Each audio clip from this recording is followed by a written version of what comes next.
everybody, and welcome to the next episode of the Wayward Lasses All the Things podcast. I'm Brittany, joined by my mother, Amy. Oh, no accent. Hello, sorry, daughter. my mother, Amy. Hello, mother. I'll have to explain that one to Tam. And our very special interview guest for this evening, Tam Dillon. Hello, ladies. Hello. So the background story on the accent is my sister has kids and they watch Peppa Pig, and Peppa Pig says, "Hello, sister." So whenever she's on here, I can't help but say, "Hello, sister," and then I start off with an accent. So that's what it is. I completely get that. I love doing accents. All right, guys. So before we hop into today's episode, just like always, we have some trivia for you, and Mom has got that trivia. So you want to take it away? Yes. All right. So this is random trivia. I took it from Today All Day Trivia. So, all right. Let's see what we got here.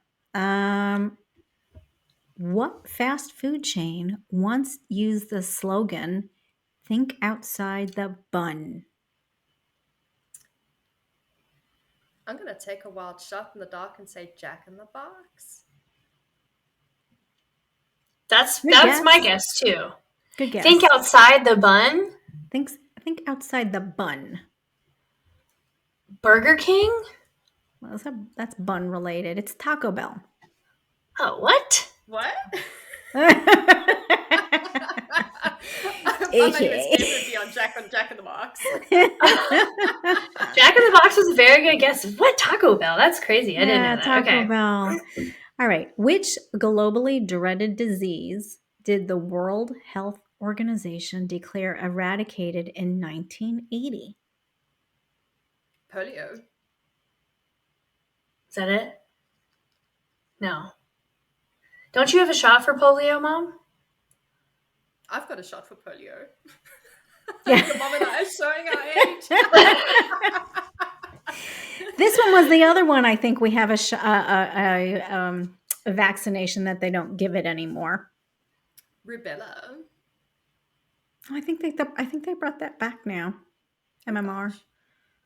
It's the smallpox. Oh, I thought we still got jabs for those. Did we? What's the one that they did the 10 needles? Did you get that? Yeah. Back when I was very little, I think that was measles. Was that measles? Either measles or smallpox. Yeah. Okay. All right. At least we know there's international standards. All right, we're 0 for 2 here. Okay, let's. Wait, hold on. Yeah. Was it 10 needles at one time or one after the other? It was 10 at one time. Okay. Well, my dad was a doctor, and he administered our vaccinations, and it was 10 pricks in our arm that he did. Oh, 10 okay. quick pricks. Quick pricks. Individual. Oh, okay. We had a fancy little machine that had the 10 needles on it, and it was literally just straight in the arm. Yeah, but that probably would have been better. Traumatized. All right. How about this one? What is Prince Harry's official first name? I want to say Harriet so badly. But I know that's not correct. Harold? Begins with an H? Yes. What else begins with an H? Harley. Henrietta. Henry. Oh. Henry. But he goes by Harry. Yes. Huh. Yeah. Wow. All right. All right. I know he's the Duke of Sussex. Couldn't have asked that, could you? Ask us something we know. All right. How about this one? Well, actually, you might not know this. All right. How about this? Yes, you will. What TV series included the phrase, "Go where no man has gone before" in its title sequence? Star Trek. Yeah. All right. Okay, I think you're going to get this one. What is the 5th sign of the zodiac?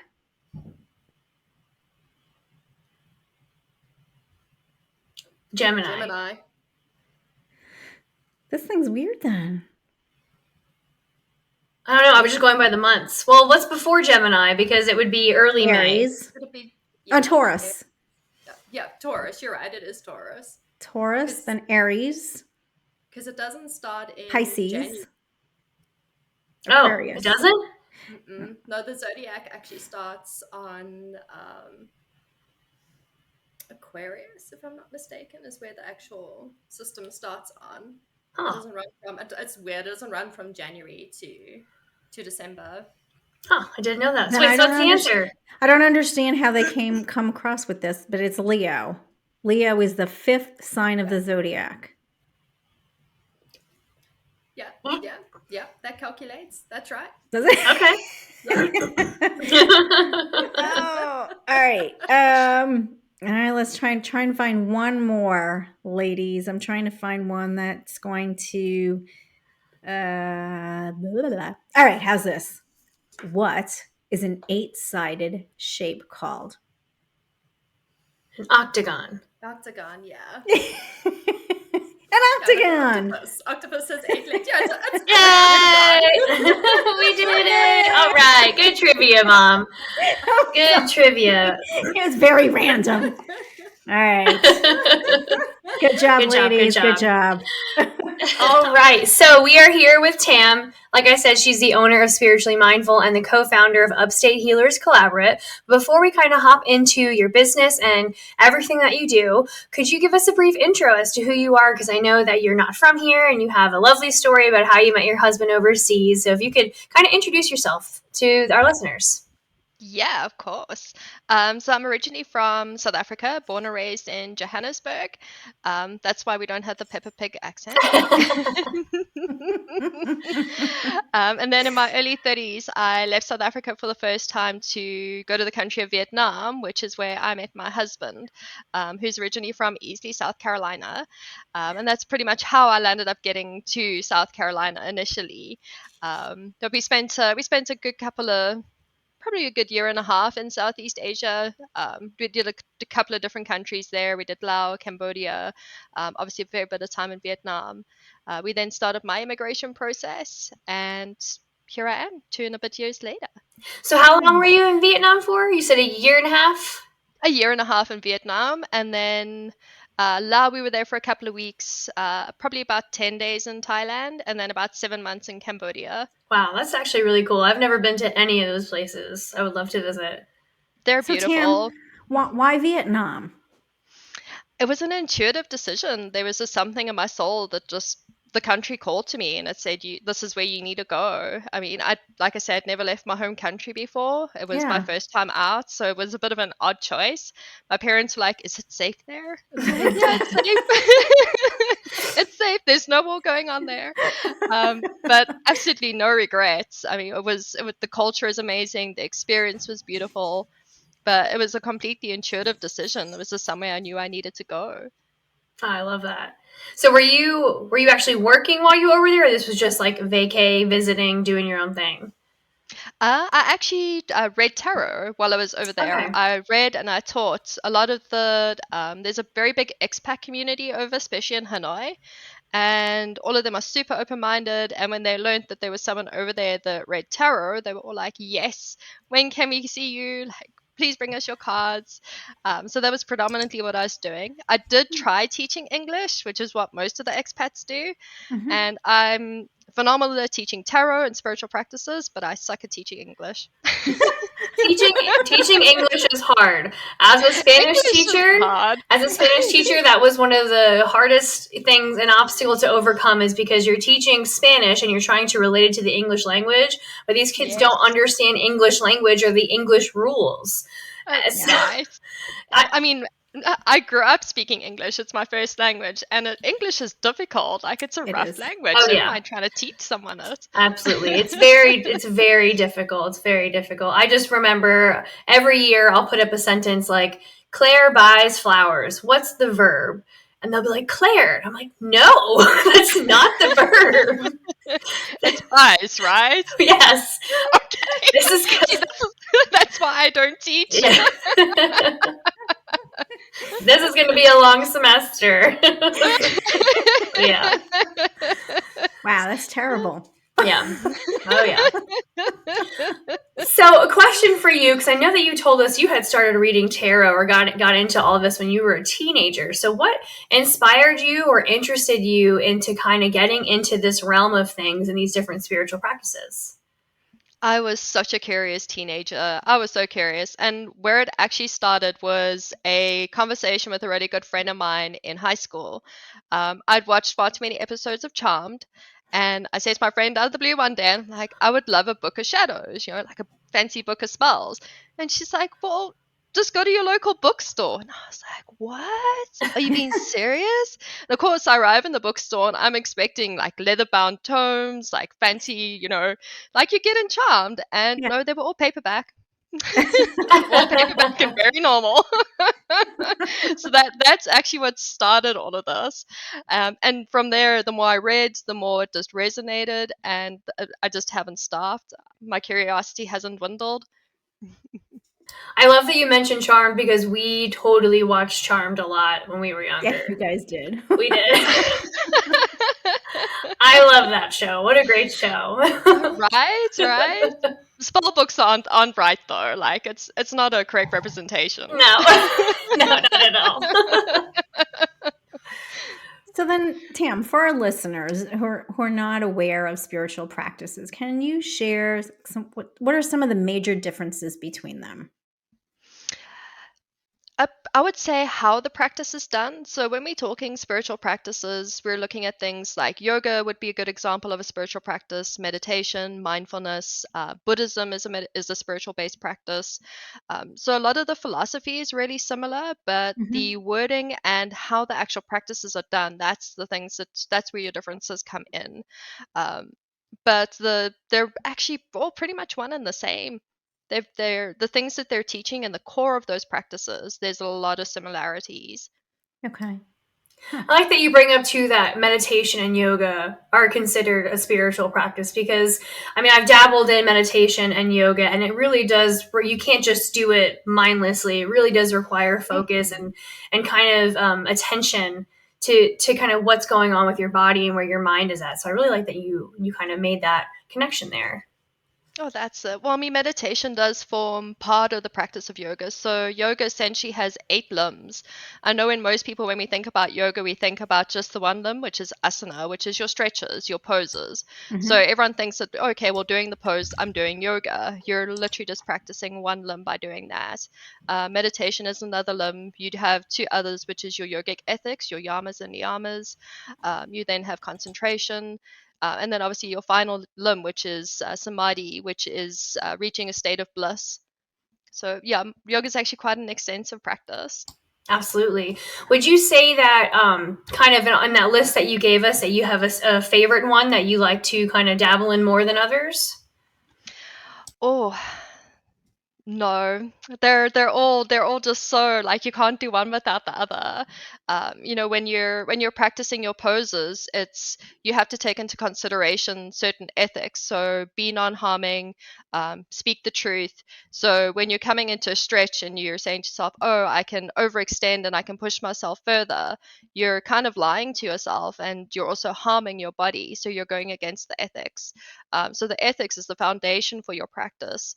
And that's where a lot of studios tend to leave out the ethics, which is sad because when you know the ethics, your yoga practice becomes so much more in depth and there's so much more purpose behind your practice. You're paying a lot more attention to your body, you're paying a lot more attention to your honesty with yourself and authenticity with yourself. You definitely have a far more meaningful practice when you have that. So you got to have all the limbs together. You're right. I mean, that makes perfect sense when you explain it like that now, because I feel like normally for people who aren't really, I guess, aware of everything that you listed, think of like, okay, I'll do meditation here and I'll do yoga at this time. And, I was trying to do that. I was trying to do meditation in the morning and do some yoga after that and kind of keep them all separated. But you're completely correct. If you're going to do that, it's really all connected in one. That's it. Your physical poses actually set you up for your meditation side of your practice. So actually stretching your body out first relaxes you, calms down the parasympathetic nervous system, lowers your blood pressure, lowers your heart rate, and those are all the things that kind of prime you physically to get into a state of meditation. And meditation is simply, it's a state of mindful awareness. When you've got all these aches and pains in your body, your mind's busy, it's difficult to focus on what's going on the present moment. And that's where your next two limbs come in: meditation and concentration. I need to start doing that. I've always been doing the yoga after the meditation, so thank you. You're welcome. Would you say, I guess, we had somebody who does yoga. What is her Carrie. practice? Yeah, I know. What was her practice? My soulful wellness. Soulful wellness. Yeah, and I had asked her a question. I think it was around, what's the recommended time? Like when you go to work out, your trainer will say, well, you should at least stretch for like 5 minutes. With meditation or with yoga, is there a recommended time that you should put aside to do the meditation, to do the yoga? I know you said, I forget how many lums, Lums, is that what that's called? Limbs, so like limbs of a tree. Oh, limbs. Okay. Yeah. I don't know if you can actually reach each one. The last one you said is like probably That not state of attainable bliss. unless you've actually done meditation or the limbs for quite a while. But would you say there is a recommended number of limbs that you should do, or at the very least, can you maybe pick and choose a few to get the full benefit or some benefit starting your day with? Or how would you answer that? Because I'm curious about that. It's all about figuring out how to integrate the limbs into one solid practice. So obviously bringing in the ethics, being mindful while you're doing your practice, and making sure that you're paying attention to those ethics. So being non-harming, non-stealing. So setting time aside for yourself, and not robbing yourself of your yoga practice. So you've already hit two sets of the ethics there. Being honest with yourself and saying, hey, I can't actually stretch that far today. Maybe my hips are just a little bit too tight for me to do this pose. So now you've hit into another thing of ethics. So it's all about learning to integrate the stuff into your practice. Breath is another one, or pranayama, as it's called in yoga specifically. And when you start your practice, you start with the breath. You bring your awareness to your breath. And breath is actually incredibly helpful in getting you in and out of your poses. So you're meant to actually breathe into your pose and breathe out of your pose. And that'll instantly make a massive difference into stretching a little bit further or having less discomfort. So you're ready now, 3 limbs in, and you've already just started with the stretches, and you're maybe 2 minutes into your practice. So now we're going to start with the actual stretches, and you're just going to bring in a little bit of that concentration, because we need to focus while doing our practice. So we're having that body awareness. Where is my body? Where is my body in space, or proprioception? So you've got that limb coming into it. And what that does is then it builds you onto prepping you for that space of meditation. So a lot of yogi practitioners, they'll actually say that their practice is meditation. And I don't know if you've ever been in a yoga class and you're just in that flow, and you're just knowing where you're going next, and you're listening to your body, and you're in tune. You're doing meditation already. So we've already whacked out 6 limbs. You got 2 left. Reaching the other 2 would just be a natural part of the process. Those would be 2 things that you would reach naturally. That state of bliss, which is that final stage. If you've ever had a really beautiful yoga practice, or you've been to a class and you leave and you're like, wow, I feel really good, I feel really amazing, my head doesn't feel cloudy, I've got lots of focus. It's a state of bliss. You don't have worries, you don't have concerns, like there's no weight on your shoulders. It's a very simplified version of that state of bliss. I think a lot of people have that misconception that state of bliss, or nirvana as they call it in Buddhism, that it's this this magic place that's unattainable. But it is something as simple as, hey, I feel really good today. Like, I don't have any worries, I don't have any stresses, I'm in tune with myself, I'm in flow. It really is that simple. Yeah. Huh. I'm really glad that you brought that up, because I was reading this book, and for the life of me, I can't think of the name right now because we're talking about it. But it was discussing how meditation and yoga and essentially all of the 8 limbs are really helpful when it comes to medical issues and problems. Just like, how some people would relate it to prayer. I was reading a study on how they did. I guess 2 control groups, and one they allowed them to pray for their issues and one they didn't. But the idea and the fact that you can take your issues and your stress and put it off on something else really does help, the body kind of heal and regulate. And it's the same thing with yoga and meditation and all 8 limbs, is to be able to kind of pinpoint the areas where you're having, the pain or the hurt or the congestion or whatever it is, and being able to breathe into it and kind of figure out what's causing it and giving yourself that release. I mean, yeah, there's so many health benefits then, I would say, from really diving into the 8 limbs. Oh, completely. From stress relief, antidepressant. So you have mental well-being, you have the physical well-being because you're moving your body. And depending on the type of practice that you're doing, so if you're doing perhaps a yin-based practice, which works more within the limbs and the fascia, you're doing a lot of releasing in the body like that. So you're doing some lymph drainage, so you're detoxing the body.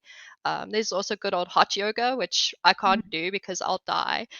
I get hot and sweaty in just like a normal regular yoga class. Like, don't put me in a heated class, I'll die.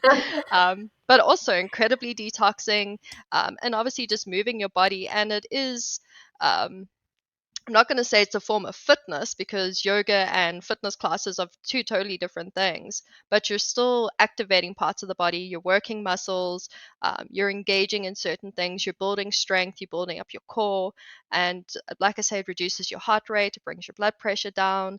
That lymph drainage, sort out your cholesterol. I've seen people bring down their levels of diabetes with it. It's an amazing practice. Absolutely. And I see here, because I have your website pulled up, that's why I keep looking off to the side, but you have your 200-hour yoga teacher training and you're a registered teacher with Yoga Alliance. So Tam knows what's up. I would like to think so. That training's paying off. So, going to switch it up here. I wanted to get into the tarot reading. Can you kind of describe maybe what tarot reading is for people who may not know what it is?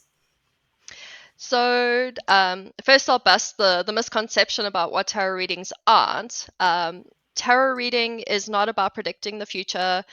It's not the crazy gypsy lady with her crystal ball telling you you're going to meet a tall, dark, handsome stranger.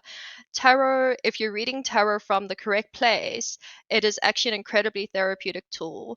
It is something that can give you some amazing insight. It shows you different options, it gives you different perceptions.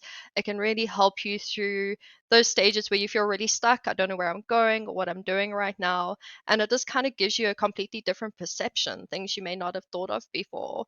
So for me, if I'm going to explain tarot in a nutshell, it's a therapeutic tool. It's not something that's going to divine the future for you, unless of course you've got that gift and you can see down timelines and you can predict the future. Then by all means go for it.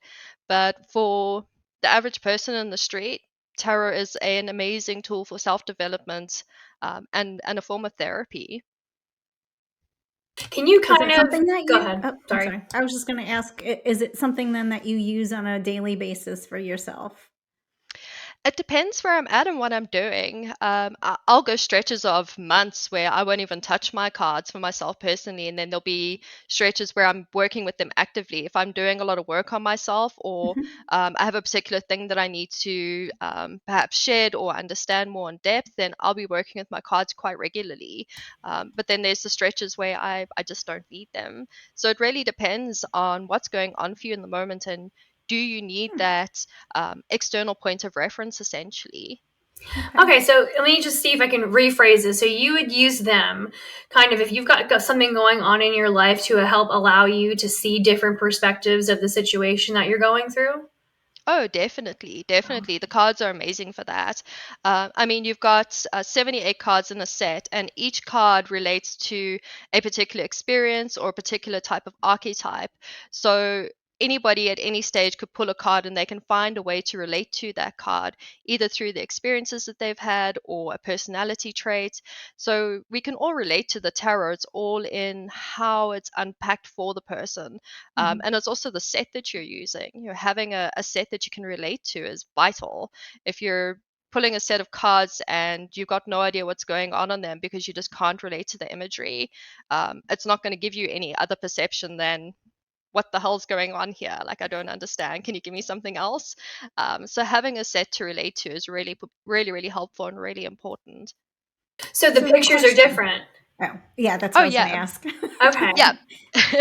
Yeah. Well, I mean, if you look on my shelf here, that's my small collection of cards.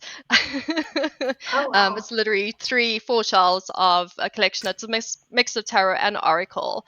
So it depends on the set. So your tarot has got a set structure. You'll have a set structure no matter what set you pull. That structure will be there, but the imagery will definitely be different from set to set. It depends on the theme, it depends on the artist, and that artist's interpretation of that card. Huh. I had no idea. So if you're doing a tarot reading, do you have the person that you're doing the reading for select what cards to use, or how would that work? Back when I read professionally, because I retired for 4 years and I've only recently come back into reading again. So before I retired, I would always work with just a single set. Okay. Unless I was reading for someone that was very wary of the tarot and very new, then I would bring in the angel-based tarot because it's a little bit more palatable, it's a little bit gentler. But other than that, I would work with the standard Rider-Waite set. And it's the set that everybody knows, everybody recognizes it, everybody knows the imagery on those cards. So it's that whole relatable aspect to it. I have other readers that won't touch the Rider-Waite set. They're just like, no, it's boring. I don't want to use that. Where I'm reading now, I use 2 completely different sets. I actually work with 2 sets at the same time. And the reason for that is that it allows me to have different perceptions. So perhaps we draw the star card from one set and it comes up in the other set. It's either going to amplify that message or it's going to give us a different portrayal of what that star card is telling us. That's interesting. Interesting. Wow, I had no idea. I'm learning so much. So, a question for you, because like you said, I like that you started out with that. You said, I'm going to tell you what tarot is not. And I'm really glad that you brought that up because I feel like a lot of people think tarot reading, they're thinking like witchy, demonic kind of, totally, inappropriate things. But you mentioned earlier and on your site, in your kind of bio about yourself that you use it therapeutically and you've seen it have a positive impact on people's lives. Could you possibly provide us like an example or kind of dive into that with us so maybe we can bring more people to an understanding of how tarot can be used for that? So there's a couple of different ways to use tarot as a therapeutic tool. If we're talking traditional psychology, using the cards as a way for a person to have a visual representation of saying, this is how I'm feeling, or this is what I'm going through. Perhaps they'll pull out the Tower card, which is pretty much chaos and destruction.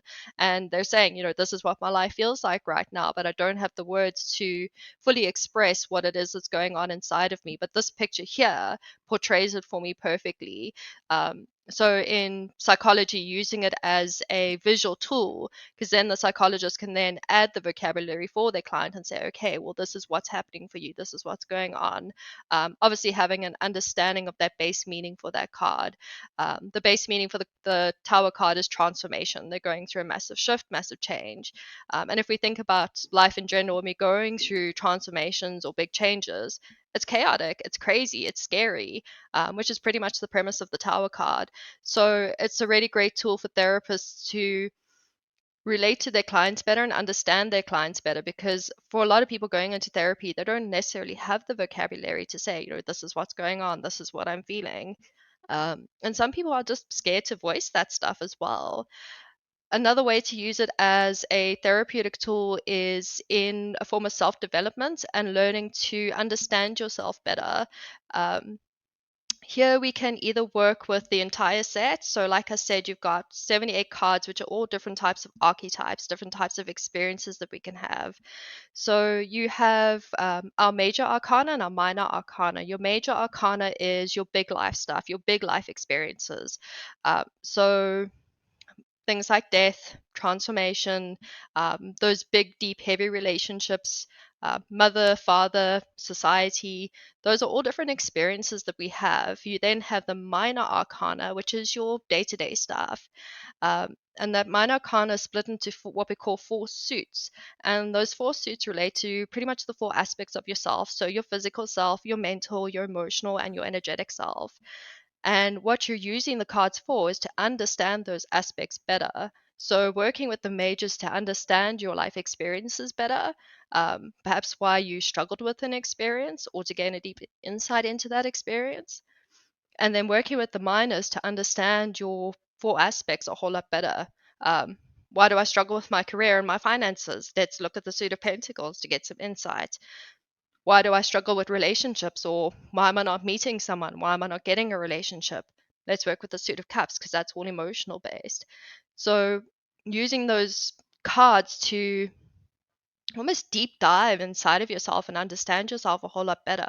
And by doing that, you're just broadening your level of self-awareness. Yeah. Wow, love that. I didn't realize there was like so much depth to it. So I'm just like, I'm just watching you like, wow, it's interesting. They're a lot more than just pretty pictures. That's so interesting. So tell us this. Now, you've been doing this for quite some time. What are just some of the challenges that you've faced along the way as you've been doing this? I think number one would probably be burnout. Burnout was one of the reasons why I retired for 4 years. So a lot of people, when they come and have a tarot reading, they have the misconception that the reader is going to give them the answers, that they're going to tell them this is what you must do, this is where you need to go. I'm going to give you all the answers and the direction.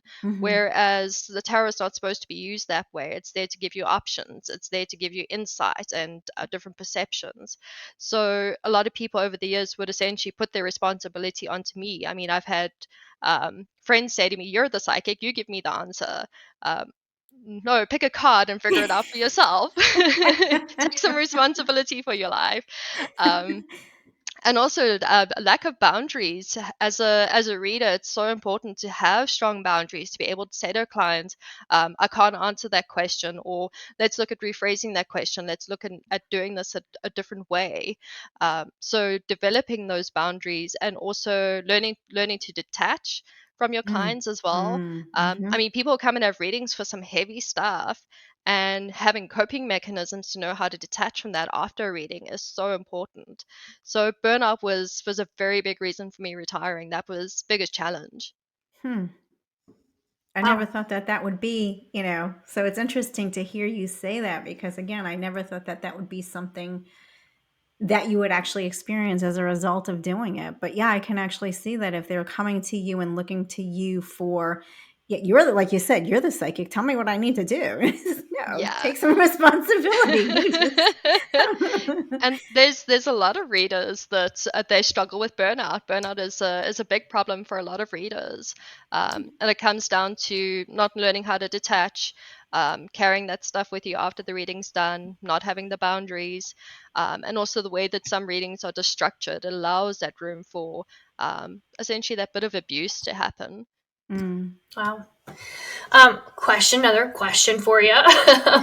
For someone who maybe is wanting to get into, not get into it, but want to maybe have come to you for a tarot reading, and maybe they're just not quite sure. I think you've done a really great job of kind of explaining what that is, but do you have any advice for listeners who may be shying away from it, and maybe kind of just to give them that helpful push they need? I would say be clear on why you want the reading. I know for a lot of people, they're just really curious because they've never had one before. Obviously, Hollywood's not a great help because they just add all the bad stigmas to what tarot isn't. So a lot of people, they're really just curious. So if you are curious about having a reading, I'd say go and have one, but pick your reader by word of mouth. Get someone who's referred to you, so that you're not going to get one of the fraudsters. There are a lot of charlatans out there, unfortunately, which doesn't help. It gives tarot quite a bad name. So pick your reader carefully, someone who's going to hold your hand through the process and take you through each step and say, this is what this card is, this is where I'm picking up what I'm picking up from, and also a reader that's going to be genuine and authentic with you. If you're shying away because you're scared of the answers that you're going to get, go and have the reading, because you probably need to be told what it is that you're shying away from. But I think the biggest thing is picking your reader is, if I'm going to leave any advice on that one, pick your reader carefully. Make sure that it's come from a referral and know why you want to go for the reading, so that when you're chatting to the reader beforehand, a lot of them will let you have a quick call with them, or drop an email and say, I've got a couple of questions, I'm nervous, I don't really understand the process. A lot of them will talk you through it beforehand. And if they're not willing to do that, I would shy away from that. Yeah. That's a sign. Yeah. So you're saying it's not just like, because I feel like you're right. I have the Hollywood idea of I'm going to go into a room, there's a crystal ball, and then there's the cards get pulled out, and I just sit down and they tell me stuff. So it's a completely different experience. I'm going to be coming to you, and what you're saying is I need to work through something, and you are like my mediator to help me figure out how to get through this, find different perspectives, etc. That's it. And I mean, you do get the readers. I actually have one that I go and see. She's a where is she from? She's a Cuban, and it's one of the Cuban Congo mix. Fascinating lady, amazingly gifted. She does have the crystal ball on her table, which she does use, because you can use that as a tool. And she actually works, she doesn't work with tarot, she actually uses Spanish playing cards to do her readings, which was fascinating for me. I've never had a reading like that before. And that's exactly how she did it. She literally just laid the cards on the table and she just read for me. She just pulled everything out. My very first tarot reader back when I was 19, Madam I, she was batty as fruitcake, but man, she was like frighteningly accurate. Like, she could look down timelines for sure. She actually predicted me meeting my husband in a foreign country, like right down to a T. It was frightening. And that's how she read as well, was also just putting the cards out and just telling you. You don't ask questions, she just puts the cards on the table and she tells you what's going on. So you do get the readers that are like that, and they're like that because they've got that gift and they can do that.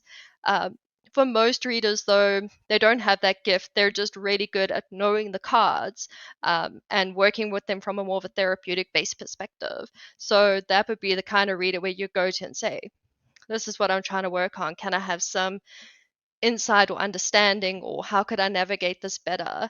I've got the gift of foresight. I don't like to use it because it's a hell of a responsibility. So I lean more into, let's look at the different perspectives. Let's unpack this for you.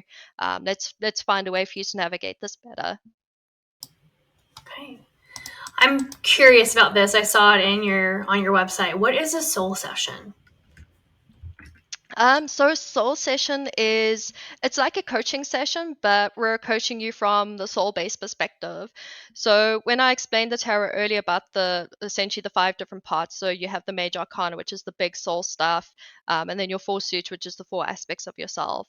So if we take that and put that into a soul session, that soul session is looking at all those 5 parts, and we're looking to understand those 5 parts, and we're helping you with whatever it is that you're needing assistance with, and we're looking at those 5 different aspects. So perhaps you're really struggling to make ground in your career, you're feeling stagnant, you're feeling stuck. Let's poke around those 5 different aspects and see, where is the block actually sitting. Is it actually a physical thing where it's relating specifically to just poor career choices, or is it more something on an emotional level? Perhaps you're lacking in self-worth and self-value, and you feel, well, I'm not good enough to have a better career or a better opportunity. So that soul coaching session is pretty much poking around in those 5 aspects to understand you better, and to help you understand yourself better, so that we can figure out how can we get you from where it is that you are to where you want to be. Okay. Wow, I love that. Now, I am poking around on your site too, like Brittany is. So I'm like all over the place. Books. I'm You've gonna got look at some my books. stats tomorrow, and there's gonna be all these hits. I'm gonna be like, oh, I'm so popular. But you've got some books out there. I think you've written a few of them too. Can you tell us about the ones that you've written? So there's my Art of Tarot guidebook, which will take you from beginner to advanced, and it'll teach you how to work with the cards more specifically for things like self-development, growth, insight. It doesn't touch on the fortune-telling side of tarot at all. The feedback that I've gotten from that book is that it really has taken such a complex tool and made it so simple and so accessible, that was my main purpose in writing that book, because a lot of people, when they come to me to learn tarot, they feel overwhelmed. They're like, there's 78 cards, how can I remember all of these? And a lot of people just get stressed out and put off because of that. So when I sat down to write that guidebook, my intention was to take tarot and make it as simple as possible. And from the feedback, I've achieved that. I then have the Art of Divination guidebook, which is a guidebook that teaches different types of divination practices. So the word divination literally means seeking divine guidance. So you're looking for answers about something. And tarot is a divination-based tool. It's just one of them.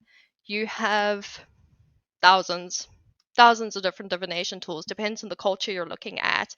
Every culture has some form of divination tool, from throwing bones in Africa to the I Ching in China. Japan has its own. You then have things like runes, which comes from Norse mythology. You have oracle cards. That I'm literally just listing the ones that most people would know. So those are all divination tools, and that guidebook teaches you how to use those divination tools for real life problems, for real life solutions, for how to use a divination tool for meditation, how to use a divination tool for self development, for how do I figure out this problem, so problem solving. So that's what that guidebook's all about. And I then have my memoir, which is Walking with the Fool.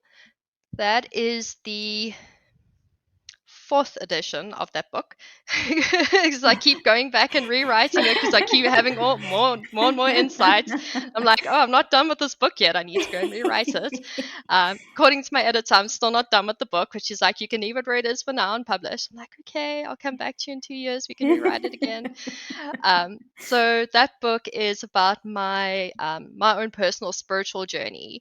So at the age of 7, I started having my gifts pretty much coming to fruition. So I could see past the veil, is what a lot of psychics would call it. So looking past the veil is essentially this little sheet that kind of separates the world that we live in here, the 3D world, to the spirit realm, essentially. And at the age of 7, I started looking through that veil into the spirit realm. And from there, my gifts have started to flourish. That's why I was also such a curious teenager. I just felt so drawn to getting myself a book of spells and like, let's dabble in this and let's figure this stuff out. So the book explains my own personal experiences and my own journey of how I've gone from just a very basic tarot reader to taking almost a full shamanic journey and stepping 100% into those powers and those gifts, learning to own them and also learning to master them.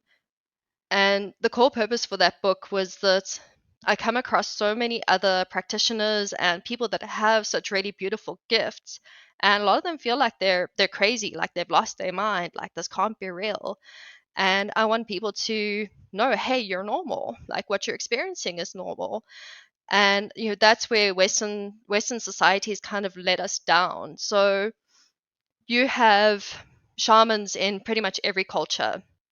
So a shaman is a practitioner that, if we're looking at in South America, in the jungles there, in your traditional original tribes, they would have a shaman there, and that would be the person that, if someone in the village has an illness, or they're not feeling good, or maybe there's something wrong emotionally, that's the person they would go and see to help them through that process and to get them to the other side. Every culture has one, including Western culture. But Western culture has detached itself so far from its core spirituality and its authenticity that those people just get shoved in the loony bin. It's like, no, that's what you're seeing is not real. Like it doesn't exist. And a lot of people, they lose their gifts at young ages because what you're seeing is not real. Like, don't ignore that. Like, don't talk about those things. So it kind of gets pulled out of you and you lose that sense of self. So that book is written for those people to say, hey, come back to yourself. You can do it. What you're going through and what you're experiencing is completely normal. It exists all over the world. Western society has just detached itself from it. Yeah, I agree with that. It's because, I mean, I feel like a lot of kids in schools nowadays, I mean, creativity is just to a degree punished or just smashed down. There are so many things that kids are interested about, and whether it's like a home situation or the school that they're in, oftentimes kids are not given the opportunity to explore or to be creative. So I agree with you. I think a lot of that is kind of just smushed and tucked under the rug for what's going on. Oh, definitely. Yeah. I do have to do an honorable mention to your website. Your website is awesome. So you guys need to go to it. It is spirituallymindfulllc.com. She has memberships on there, monthly memberships, a free membership that I joined. I just haven't had the chances to go through the courses yet. An annual membership. She has master classes, libraries. There's a store with books and journals and clothing. You can do services for the intuitive readings. There's so much stuff. And I just love that you've got like your little YouTube videos on there. I've watched a couple of them. She does a really great job of kind of just breaking a lot of things down. So if you guys have some more questions about that, definitely head to the website and kind of look at everything Tam has to offer there. Did I miss anything about the website that you wanted to mention to everybody? You've hit the nail on the head, and I love that you've pretty much said exactly what I try and achieve in my videos. Make the stuff as simple as possible. Like spiritual practices, reading tarot, doing yoga, that stuff is so accessible. Everybody can do it. It's all in how it's presented. So I'm glad to hear that I'm keeping it simple. Before we kind of head off and kind of end this, was there anything that we didn't mention or ask you that you wanted our listeners to hear? We can touch on upstate healers a little bit. Oh yeah, absolutely. Yeah. So I'm one of the co-founders. I've partnered with another healing practitioner, Angela Lewis from Attuned Awakenings. Shout out to my girl. We sat down last year, May. It had been sitting with me for months that I kept meeting all these beautiful healing practitioners, and they kept speaking about how they felt lonely and they felt isolated, they didn't have a community. And I was like, what are all these people talking about? Like, I know so many of you. There's so many of you here in the upstate. How do you not know one another? And then Angela reached out to me the one day and she said, I feel like we need to start some kind of a networking group for the healers here. And I'm like, let's do it, because it's been on my mind for months. Like, let's go for it.